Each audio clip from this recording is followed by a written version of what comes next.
Hey, it's Heidi. Welcome home. I'm so glad that you're here today because I think we're going to talk about probably one of the most important questions that is left unanswered for people who love addicts and alcoholics. Maybe you've been wondering it yourself, or maybe your children have been wondering it. By the way, I know children wonder it because I wondered it myself when I was a little girl, a lot.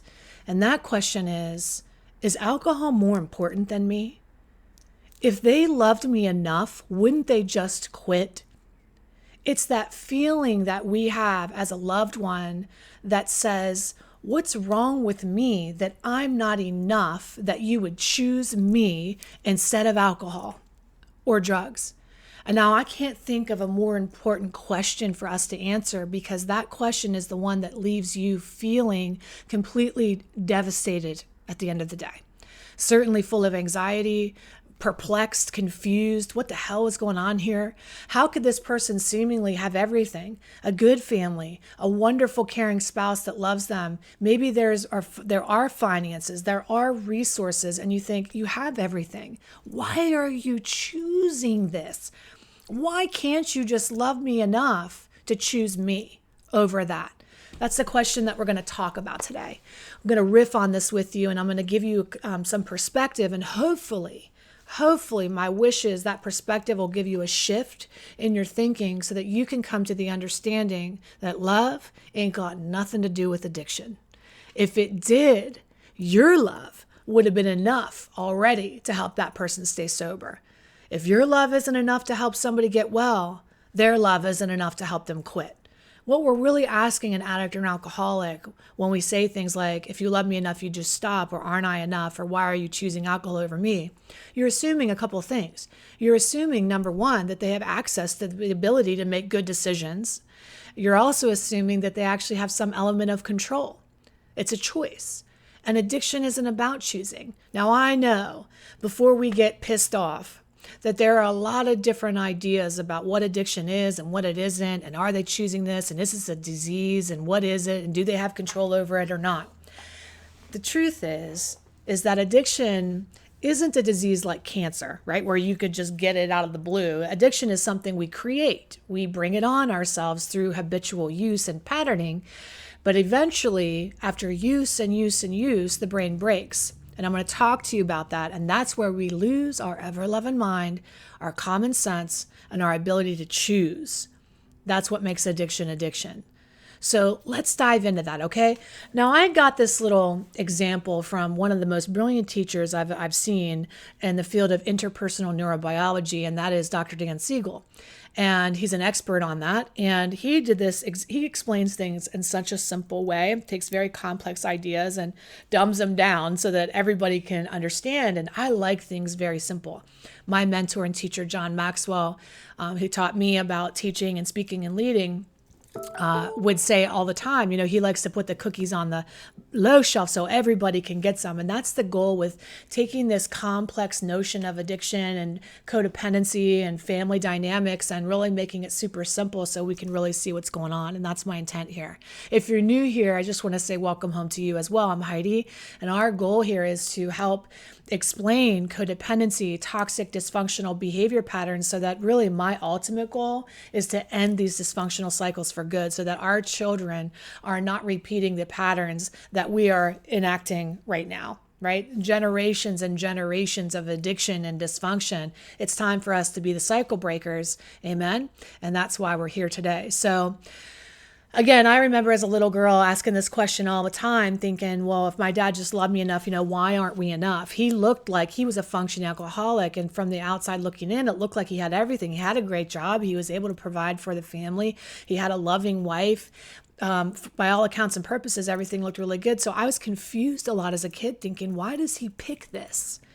What is happening here? So I'm going to explain what Dr. Dan Siegel showed me in one of his trainings many, many years ago, and how I adapted it to explain this part of addiction. It's a hybrid between Dr. Dan Siegel's brain model, which is this, and my mentor, which is Dr. Tom Bewley, who I worked underneath at one of the world's leading drug and alcohol treatment centers for almost a decade, where I created and facilitated the family program and the codependency programming, and he taught me a lot there as well. So I'm going to teach a hybrid, a mix of all that, and give it to you. So are you ready? Here we go. Okay. This is your brain. So I want you to take your little thumb, tuck it into your hand, and go like this. Okay, this is a person's brain. Up here, this is Dr. Dan Siegel's work, right? We have the thinking part of the brain, and this is the neocortex. And here we have the limbic system, and this is the feeling part of the brain. And back here we have the reptilian part of the brain, which is the instinct, that fight, flight, freeze, faint, fawn, all those things. In a normal functioning brain, all day long, we think a lot of weird things, right? I'm going to make a bad decision. Boy, I'd like to rear end that car in front of me that's going too slow. I'd like to sleep and lay in bed all day. Anything that doesn't sound like a good idea. I'd like to take a bunch of pills and get drunk. I'd like to day drink, all the things that are not good decisions. And in a normal functioning brain, the neocortex has the ability to come over top of that feeling and instinctual part of the brain that likes to do things that aren't always the best ideas and say, shh, shh, shh, shh, shh, that's not a good idea. The neocortex's job is like the guard. It goes, no, honey, that's not a good idea. No, sweetie, we don't day drink. We've got work to do. No, we're not going to take drugs because we don't like to feel that way. No, we're not going to punch that random in the kidney because we don't hit strangers. All the bad decisions get squashed. So everybody's brain kind of starts out the same, right? Well, that's debatable too, but we all have these parts to our brains. Let's just go there. So in a normal functioning brain, this is how this works. Now, addiction isn't something that people are born addicted. A lot of people think that people just wake up and they're just, I have an addicted personality, but there's a great book called The Addicted Personality, which clearly explains the addicted personality isn't something we're born with. It's the adaptive personality that the addiction creates, called the addicted personality. And I'm going to explain that here. And this is why we can answer questions like, how can they be so self-absorbed? How are they mean? How are they choosing alcohol over me? Why isn't love enough? How are they forgetting their family and their morals and their values? And I'm going to explain that. This is why love is not enough in addiction. What happens is this person says, people drink and use drugs because they're medicating something, right?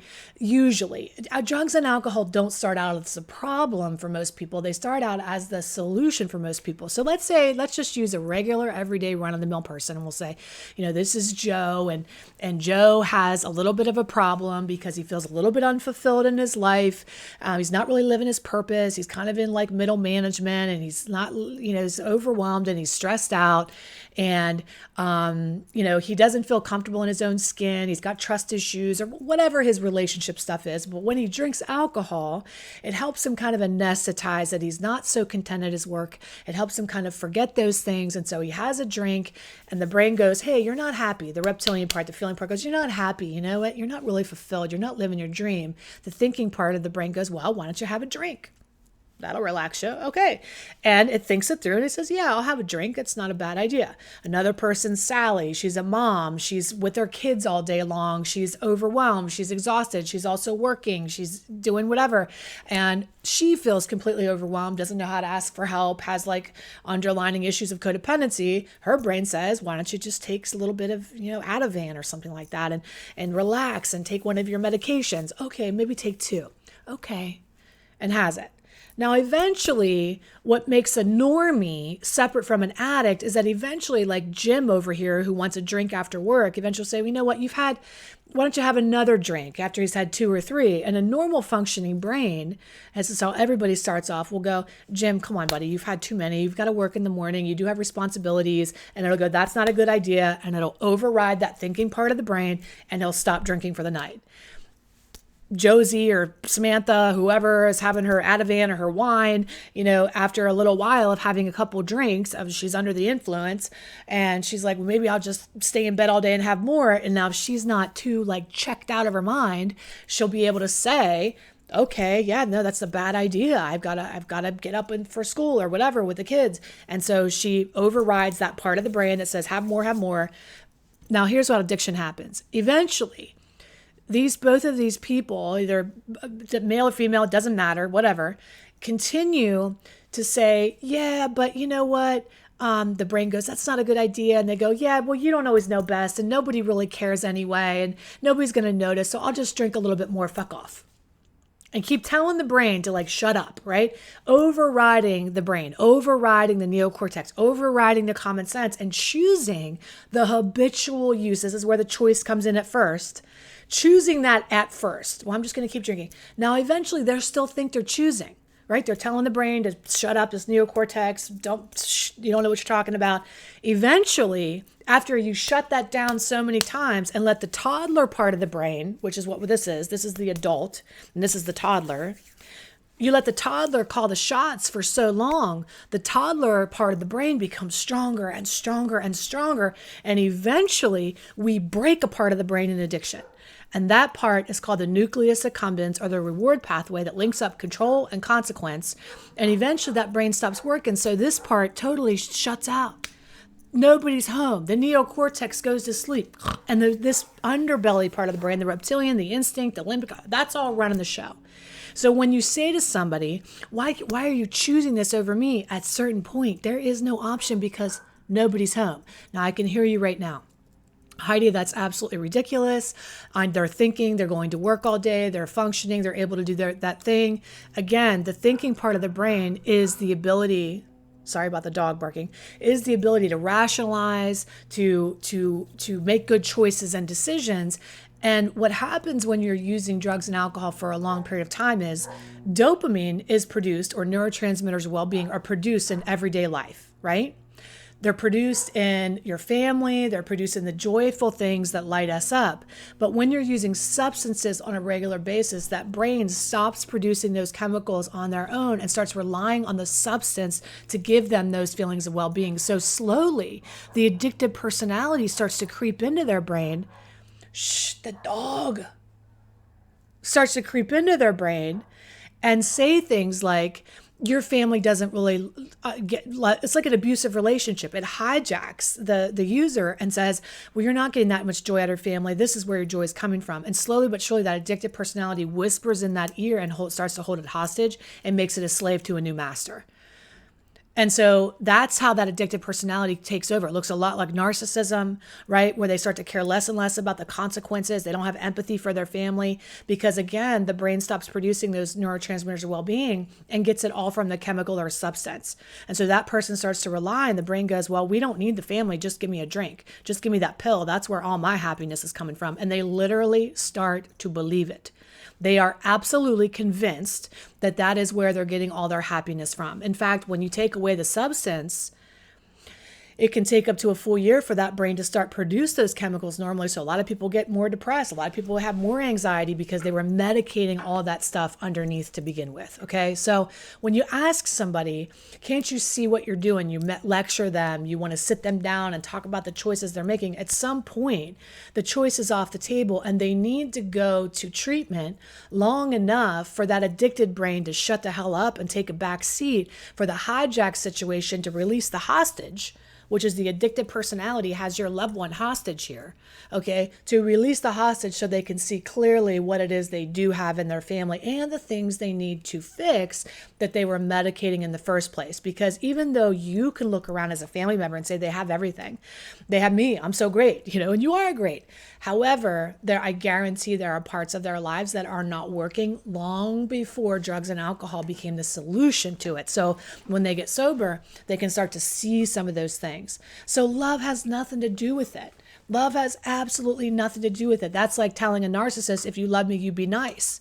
It's absolutely nonsensical. Addiction doesn't care about anything. It has absolutely no empathy for anything at all. The addictive personality only cares about continuing to use, justifying, manipulating, hiding, sneaking, cheating, lying in order to have that substance, and they don't go to any lengths to do it. Even if they are simply a functioning or binge drinker, it's all the same. Okay. I know you're going to have lots of questions about this. I know you're going to have lots of comments. Go ahead and leave them below for me so we can continue this conversation. What other questions do you have? The important thing that I want you to know is that when you're thinking things like my love will fix this or their love for me will pull them out, I just want to remind you, if your love isn't enough to fix this, then their love for you isn't enough to pull them out of it either. You're asking an addict or an alcoholic to love you enough to quit when they don't even love themselves enough to recognize what the fuck is going on. Okay? Love you more. They need to love themselves more and stop hurting themselves before they decide to stop hurting you. They have to come first. They have to dedicate and say, okay, all right, I got to stop. I got to be willing to love myself and stop treating myself this way and hurting myself before I can commit to stop hurting you and love you the way you deserve to be loved. They need to figure out how to love themselves before they can figure out how to love you. All right? Ooh, that was a mouthful. I love you. Again, let's continue on this conversation. Leave your comments below. They do help this video get seen by more people and help us. And there are lots of perspectives on addiction. I want you to know I am one perspective, okay? I don't have the lock on things, but I do know that all the decades worth of experience that I've been doing this and the world-class education that I've received under the mentorship of some of the most amazing minds in the world of psychology, that I feel pretty confident sharing with you the wisdom that I'm sharing with you. I also want to tell you that every time that you prolong somebody's treatment by thinking it's a choice and a decision, we're helping them continue on in their addiction versus really getting them the support they need to be well. Because again, love has nothing to do with it. All right. Leave a comment. I look forward to seeing you soon, and take excellent care. And by the way, if you want help with untethering from this addiction or learning how to love yourself first, which is really what we need to do as codependents who are in relationships with addicts or alcoholics, then go over to lovecoachheidi.com and check around over there at the program that we have that's specifically designed for you, the family member who often gets forgotten in this, where there's help every second mile. There's help for addicts or alcoholics, but where's the help for you? And not just Al-Anon, which is a really good place for you to go, but strategic help, strategic advice, step by step, guiding you, being your psychological, mental, and emotional Sherpa over this mountain of addiction that you're trying to climb. Okay. I love you so much. Take excellent care. I'll see you really soon. Bye-bye.